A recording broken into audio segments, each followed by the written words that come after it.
This episode of Good News in Automotive Repair is sponsored by AutoFix Auto Shop Coaching.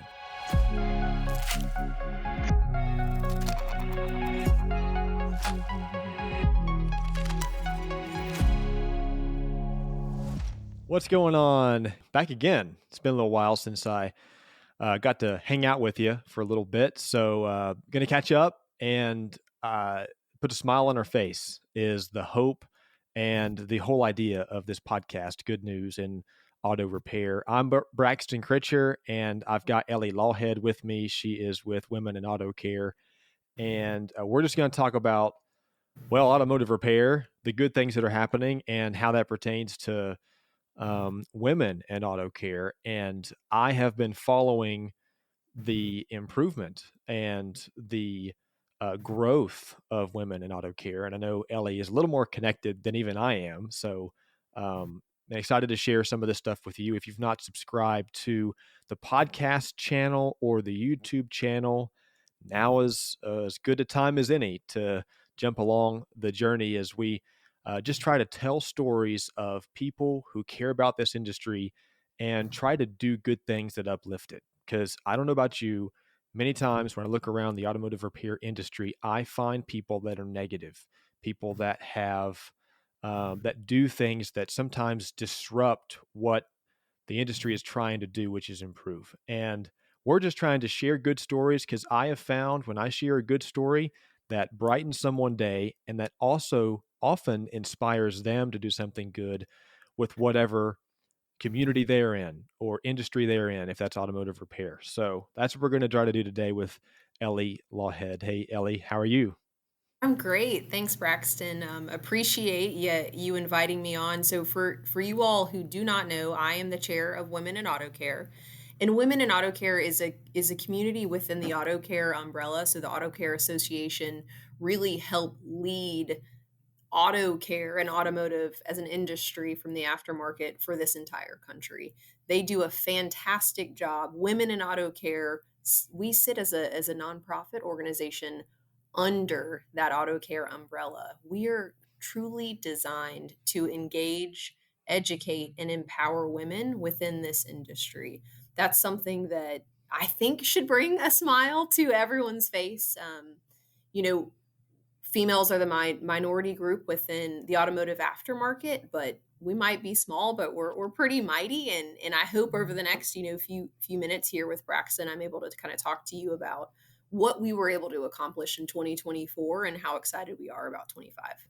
Well, Ellie, the thing about me, so my wife and I have been married for about 3.5 years. All And right. I was single, living on my own for 5 or 6 years after I, went out of the college space, whatever. As you were And growing up. I've learned a lot about myself in the short amount of time I've been married. It is short, but when you kind of get into a routine as a man, you sort of let some things just kind of slide in life. And my wife, I'm so thankful for her, Candace. Shout out to her right now, by the way. But I've learned so much about myself. I've become a better person, more thoughtful. I think often more friendly. She's just brought some things out of me that I didn't know were there and needed to improve on. And so I'm thankful for that. And I think that usually women are wired right different than men, and this automotive industry is a male dominated industry more than most industries by a large margin. And usually that's just because of the nature of the business, and this probably will always for the end of time be a male dominated industry. But I think the inclusion of more women is going to make it a better industry because it's made me a better person, because women see things from a different perspective and can often be a little nicer when things get tense. Going to be a little more cool headed. Tempers aren't going to flare. Um, and so I think the inclusion of women and the growth of women in the industry ultimately is a very, very positive thing. I mean, where do you on that? Oh, well, I mean, I hope you know that I think it's a fantastic thing. And I think you kind of you hit it on the head of it's any minority group, right? Anybody, everybody has a different story to tell. And what's really exciting about women at auto care and what we've been able to bring to the table is a much broader scale, different perspective than a lot of the leadership teams you see out there across the industry. So over the last decade, as more and more females have entered the industry, one of the biggest things that we as a I would say minority group to an extent, right, been able to achieve is there is still just as much competition out there as there always was before between companies. We all have one customer, we're trying to chase the customer, but we realized very quickly within women in auto care that we're better together, and that if I can teach you and you can teach someone else, even if we're across multiple corporations, we're making the aftermarket better. So as a whole, that is the number one objective, is to be able to take care of our customers. And even if you work elsewhere, I want to empower you and I want to educate you. And I think that that's critical. And that's been something that's key within females entering and having a greater presence within this industry is, yes, we're just as competitive, but we also realize that we're better together and we can educate and help each other as a smaller group. So, by the way, if you're watching or listening to this episode, throughout the episode, I want to hear from you. So, YouTube, hit me up in the comments your thoughts about women in auto care and the growth that we're seeing, other things that we need to improve on. Obviously, there's always those. Also, if you didn't know, Spotify now has a comment section. So, if you're listening on Spotify, you can comment on this video, well, I guess on this podcast episode, and let us know your thoughts about what we're talking about here. So I want you to be included in this. That's what we want, to have a community here with this podcast. So, Ellie, where are we at? Last time I looked up numbers, the percentage was still real small, and I don't want to say something because I'm sure I'm incorrect on it. So where are we at? How, what's the percentage of women versus men in the industry right now, and what kind of growth did you see last year? So we don't track it quite as our as well as we would like to. I'll give you a little bit of info to get you to that answer. So we were tracking closer to about 25% prior to the pandemic, and unfortunately the pandemic for women in auto care and for auto care and many industries as a whole, we saw a big drop off in females working. Many women either retired earlier or decided to stay at home. And so over the last couple of years, we've actually had to rebuild, if you will, our growth. So we saw a little bit of a decline. So we're still around that same percentage that we were pre-pandemic, but unfortunately, that was a little bit of a hit to us. Now, the biggest piece that I'm more proud of, since we've seen a little bit of a stagnant climb, if you will, is that we've seen more and more women enter into management and leadership positions. So, although our percentage as a whole has remained relatively flat because of the decline we saw in the pandemic and where we are today, we have seen more and more female leaders emerge. And so, when we look at, for example, our scholarship winners, or we look at our award winners, or we look at all of the things that we have at our disposal within women in auto care, we're seeing more and more females for the Women of the Year being nominated. And that means somebody that's been in the industry for 10, 15, 20, 25, 30 years. And that's something that for the longest time never occurred. So percentages remain the same. However, more women are entering into that C suite, the leadership, the director, management, and above. Do you have percentages on some of those things, like percentage of the 25%, about how many are in leadership or technicians or service advisors? Do you have any numbers like that? I don't have any off the top of my head, but it's definitely something that Braxton, we should probably have a maybe a spin-off podcast. I think it would Sure. be Hey, a I'm benefit for down. us, yeah, to talk through that because there are a lot of more intelligent and greater experts than me on those percentages that I have spoken to recently, but I don't want to misspeak Yeah. either. But we've got it. It is something that we can definitely talk about and kind of understand. Now, one thing that you just mentioned that I think is an industry wide challenge that we need to make sure that we're mindful of is that percentage and pipeline of technicians.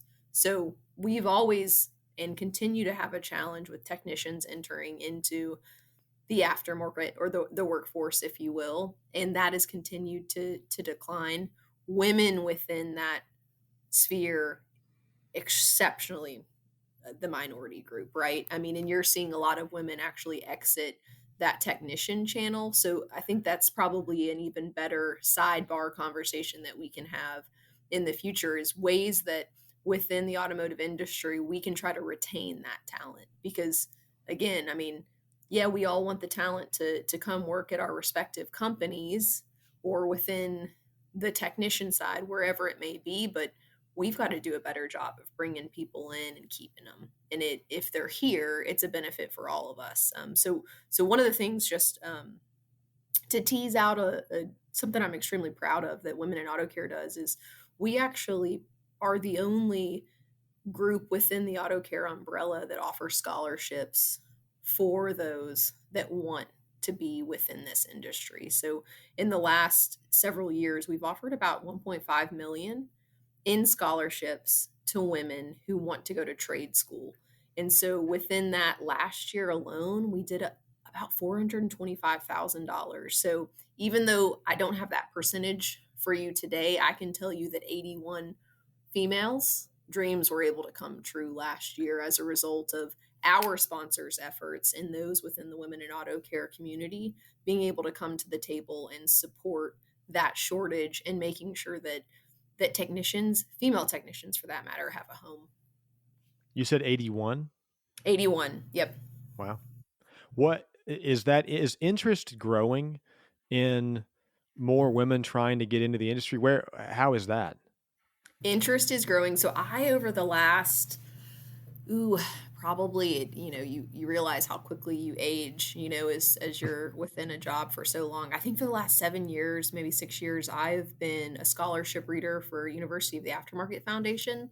And then I also do it for Women in Auto Care. And I've been extremely impressed by the number of scholarship entries we've had that have grown from that female audience. So we're seeing growth every single year for women interested in coming on this path. Now, a lot of them, it's interesting. It's kind of bifurcated. So you have those females that this is a passion of theirs and has been a passion of theirs from day one. And then you've got this camp of females that this is a second career for them. Many of them are choosing this path because they got a divorce, something happened, they had an experience where they realized I didn't know when I went into a shop what I needed, and I realized that there's an opportunity to educate women on car parts. And so I want to open up my own shop and be a place that people feel safe and comfortable and coming through. So I kind of bring all that up as something that we're excited about, but it's a growth. You're definitely seeing more and more women interested in trade school. Right. Right.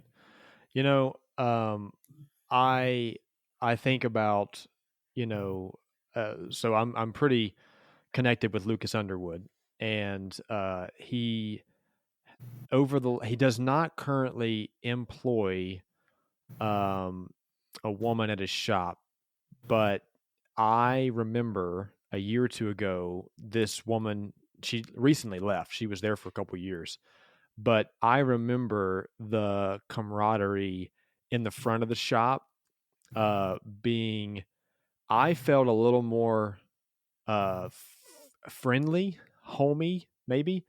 And it seemed to me like when she left, and it may have been just because she left, and anytime somebody leaves, they leave a hole, right? You can't replace that hole sometimes. But it felt like she was just the perfect fit for what he was trying to accomplish there at the front of his business, and it's like that piece is missing right now.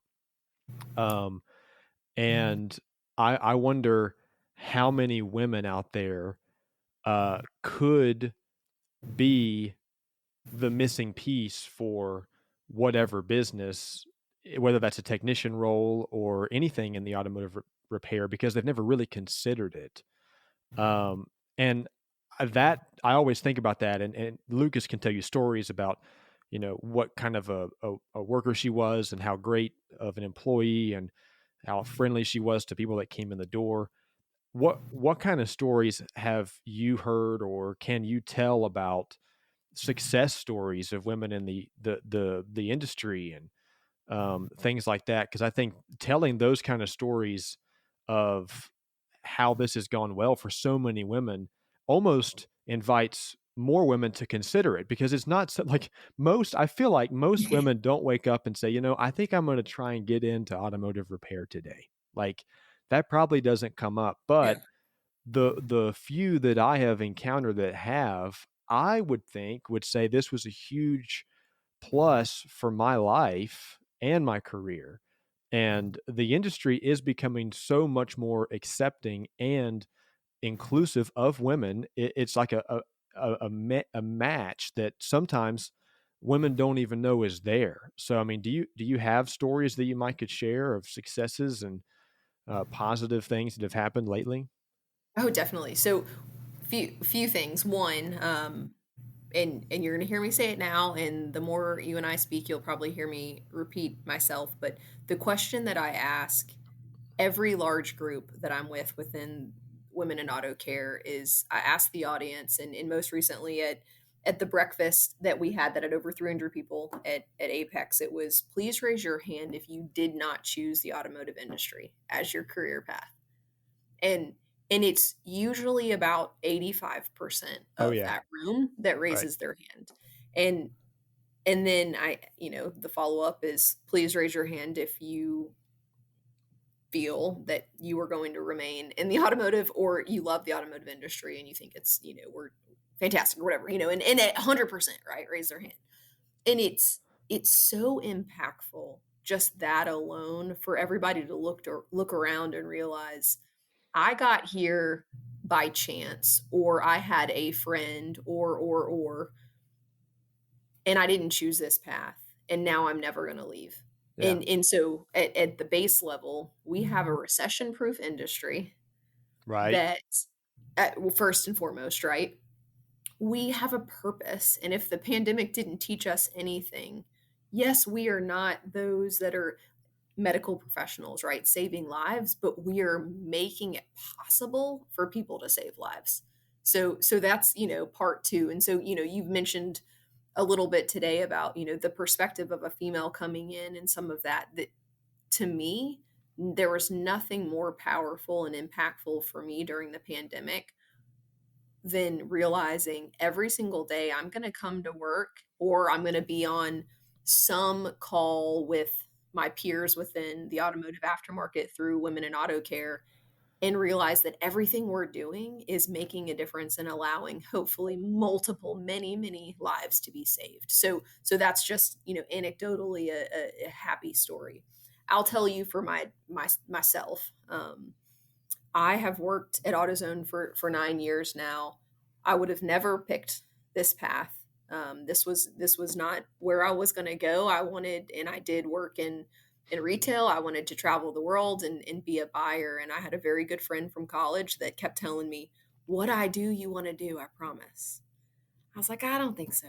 I don't think." And ultimately, I met with people from AutoZone, immediately realized how incredible the culture was. So, we talk about the culture within the automotive aftermarket. AutoZone is an extremely great example of that. I'm biased, of course, and we sorry, I'm about to get kicked out of this room, Braxton, just so you know. And Okay. so I came and day one, I was like, this is the right place for me. Well, since then, I have moved up, and I'm a director at this point in time, and I'm the only female director within the sphere of merchandising that I work in at the category level. And so I've been honored and excited that I've had the opportunity to grow and expand and do what I've been able to do. And there are hundreds and thousands of examples just like mine that exist, but I'm getting kicked out of this room. So I don't know, Braxton, from a timing standpoint, if I need to, can we I mean, follow hey, up? we'll keep recording while you move if you want to. It'll be a first on Good News and Auto Repair. Relocation in the middle of an episode recording. It's just Right. fun. I'm gonna mute myself so I can see if I can find another room. Okay. Sure, go for it. Yeah. Well, I might get kicked out of this room as well. So Hilarious. we're gonna make it work. Great. So that was my story, and I'm gonna there. I've got many, right? But there are some that I don't want to speak for certain people, but one of my good friends and the vice chair of Women in Auto Care, Kathleen Callahan, who's an incredible human being. I think she's an excellent example of a true success story. She worked within her shop with her husband, got a divorce, ended up owning, she is a shop owner. You may have talked to her in the past. And Yeah, I've connected once. okay. Well, Kathleen is one that I look up to her, and I aspire to have the level of empathy that she has, and the perspective she has. I had the opportunity with Missy from Auto Care to go and visit her shop this summer, and you talked about your friend Lucas, and how Lucas lost a little bit of that homey atmosphere when he lost the female in a shop. So Kathleen went from not knowing a lot about this industry, coming in, owning a shop. You walk in her shop, and they do monthly swag items for those that are coming in, so her customers feel like they're a part of something already. Is it a coffee mug, whatever it may be? So Right. she's has that personal touch. Well, Yep. then you expand to, she single-handedly, and I say that, but truly, it's a village, right? There are many other auto care team members within Women in Auto Care and whatnot, has helped grow drastically the shop owner presence within Women in Auto Care. We now, as chair and vice chair, have intentionally created content within Women in Auto Care for shop owner education. Kathleen was able to go to DC to speak to a myriad of leadership team members within Washington, D.C. She spoke on behalf of Right to Repair. She got to interview Erin Andrews. She is a mentor for a handful of shop owners. And so you think about success of, you started here and her world has grown, and she has changed. I think I can say confidently hundreds of lives. And it's all because she was given a yes by one person to start a shop, and then her confidence has grown, and now she has, been able to be as successful as she possibly can from a leadership perspective, and then as a shop owner. So I give you two different, the corporate change, and then you've got from a shop owner side, and there are, again, hundreds and hundreds of those examples as well. Yeah. So, there's probably women watching or listening now, or a guy whose girlfriend, fiance, or wife, they may be in a different career right now and are considering a change. Kind of go back in time for you when your friend was trying to talk to you about the industry and you were like, I don't know. Like, what kind of advice do you share to people now that are kind of teetering the fence of whether to or not to join the industry? I mean, you kind of have shared why you should, but it's scary. It's, Right. even if you hear like a success story, you still think of, well, that's them. That may not be me. What do you say to somebody who's thinking about joining? So I'm going to answer your question with kind of giving a background, if that's okay. So one of the things that I'm pretty proud of that I do now because of what you just asked me was within Women in Auto Care, AutoZone, and other companies. I realized very quickly my life could have been a lot different and I could have been a lot more confident had I learned about automotive and anything from car care, maintenance, whatever it may have been at a young age. And so that's the first bit of advice I always tell people, and it not necessarily advice, but hey, it is never too late to join the automotive aftermarket. And then you can pay it forward, if you will, and educate others on the automotive industry as a whole. So, one, we actually now educate Girl Scouts every single year. We do it at high schools, across the country on, hey, these are what the dash lights mean. This is what, when your blinker flashes, makes the noise really quickly, that's what that means. And so that's about confidence in education. And I say the same thing to people that are like how I was, right? Pretty biased about it's automotive aftermarket, it's car parts. There's a lot of men, they're going to know more than me because they work on cars. That's ridiculous. No, It, that I it, mean, it's I think a lot of women feel that way. a It's lot do. intimidating, and they're It gonna is take advantage intimidating. of me. Yes. And it's what so background, I've always been someone that since I was a kid at my schooling, they taught me to speak publicly, right? I was never a nervous speaker. Well, I got into AutoZone. I couldn't hold a piece of paper without it shaking, right? Because I was so nervous because it was exactly what you just said. I allowed my insecurities, if you will, Mhm. to outweigh the confidence that I had, right, my whole life as far as just being able to speak in public. So what I quickly realized and what one of my mentors told me was, look, we all do the same thing every morning. We put on something that has one hole on the top and two holes on the bottom, and they're called pants.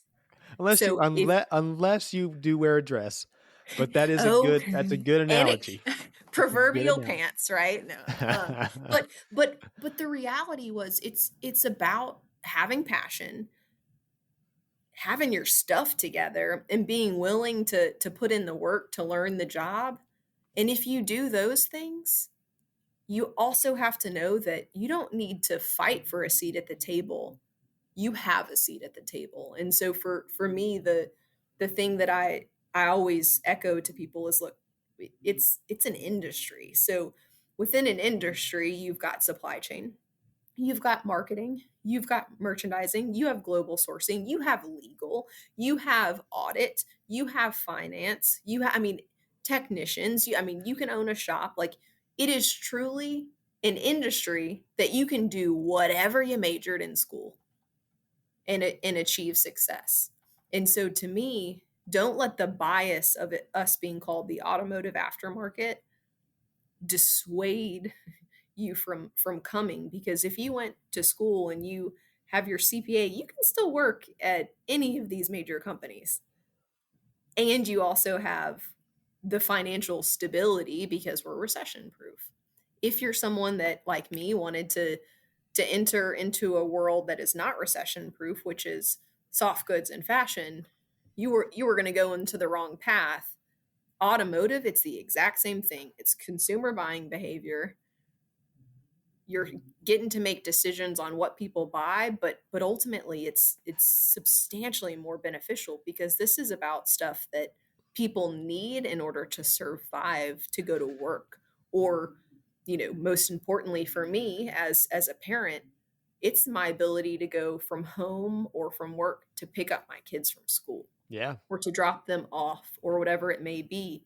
Don't you want to be a part of an industry like that? So that's usually the spiel I give.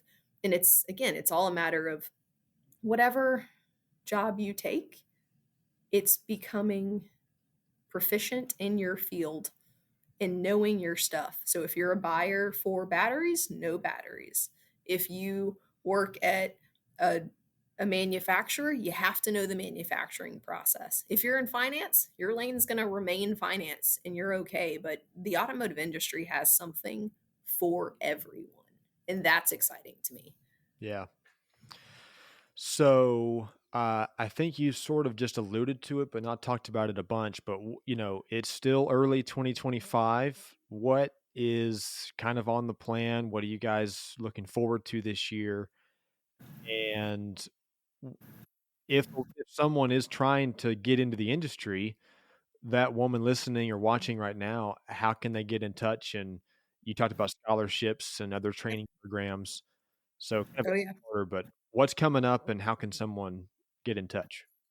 We've got all the things happening. So February 17th through the 20th is the annual Women in Auto Care Conference that's going to be in Atlanta this year. So for those that are interested in coming to our conference, it is a full day jam-packed education session and leadership. So we've got a keynote speaker, we have a handful of panel discussions, and then there's going to be networking.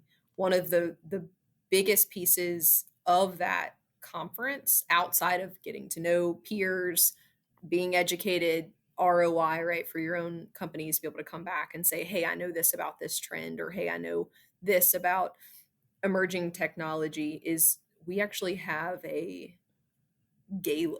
You call it a gala, it's a fancy dinner, if you will, but there's an auction, and the auction is tied directly to raising money for our scholarship funds. Last year we raised $84,000. So biggest, most, upcoming is our conference. Immediately following that, and throughout the next 12 months, we have a virtual event. It's called Empower Half Hour every single month. We also have a handful of connection circles. And so those connection circles are done virtually. It's a way to connect with like minded women within the industry. So we have shop owner circle, we have diesel technician circle, we have HR circle, we have balancing act circle, and in all of that information that I'm saying very quickly can be found on the Auto Care website within the Women in Auto Care segment. And if you are a member of Auto Care, you just need to register and then you automatically can become a member of Women in Auto Care. So that is a big deal for us and something that you quickly can do. Beyond that, Just real yeah, quick, how much does it cost to be a member? the cost is going to vary by company incorporation and size. So all of that's going to be through the Auto Care website. But if you are a Braxton, you work for X company, say you work for Napa, Napa is an Auto Care member. Or so as a result of that, you as an individual contributor don't have to pay Right. Okay. extra. So it's twofold, right? So one, make sure that if you're part of a larger company providing to Auto Care and you're a member, then you have no, from an individual contribution standpoint, pay. Now for the conference, if you are an Auto Care member, the conference fee is $595. And so all of that is on the website And we'll as put a well. But link in the show notes perfect, description of the video. perfect. It'll be there. Awesome. But we're excited about all of that. And then beyond, as we continue to traverse this calendar year, Apex next year, we're going to have some updates to how we do our awards. We're going to elevate the awards ceremony further, more to come that I'm not allowed to share today, but ultimately we did 9 awards this past year, over 100 females and a handful full of companies were submitted or nominated. Those are unique nominations based upon the overwhelming number of nominations and the overwhelming number of support that we got as far as 300 plus people to come to our breakfast. You're going to see us elevate what our A awards look like, kind of do a little bit of changes, and then that stage will be elevated as well. So that's something that I'm really, really looking forward to in the future. Uh, and getting in touch, I guess they just go to the website Yep. and reach out that way. We also have LinkedIn, we have all the social media, Yep. Facebook, Instagram, all of that is on Women in Auto Care. Our social media team does an incredible job making sure that they're getting communications out there. Outside of all of that, if you go and when, not if, you go to the Auto Care website and you register, if you are not registered, you can subscribe to receive our emails. So our emails will also, I send out an email every single month. Within that email, it's going to allow you access if you have not registered for any of the connection circles, for any of the monthly Empower half hours, whatever may come up during that time frame. Women in Auto Care also has presence at Fall Leadership Days and at our Spring Connect Week. That our being Auto Cares, so we have those in person stages, if you will, as well. Well, this is really good news. Awesome. Thanks for sharing, Ellie. Of course, happy to. And again, listening, watching, please hit subscribe, or most importantly, I think, is to share the video, share the podcast with your friends, talk about it on social media as well. If you see any videos of ours, hit share as well on those, and we'll get more people to hear about what is happening that's good in the industry, and today specifically, women and their growing influence and growing role in this automotive repair industry. So thanks for checking out Good News in Auto Repair.